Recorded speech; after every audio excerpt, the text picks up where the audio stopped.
இந்த திருக்குறளை பார்க்க போறேன். என்னோட சேர்ந்து நீங்களும் படிங்க. காற்று மெதுவாக வீசியது. புல்லில் இருந்த எறும்பை காட்டி, இதை யார் படைத்தார் என்று கேள்வி கேட்டாள்.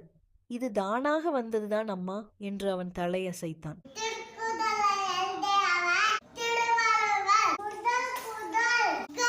முதலை எழுத்தெல்லாம் ஆதி பகவான் முளைக்கே உலக பொருள் எழுத்துக்கள் எல்லாம் ஆவி முதலாக கொண்டு உள்ளது. உலகத்திற்கு முதலாகுது ஆதி பகவான். அனைவரும் தெரிஞ்சுக்கலாமா?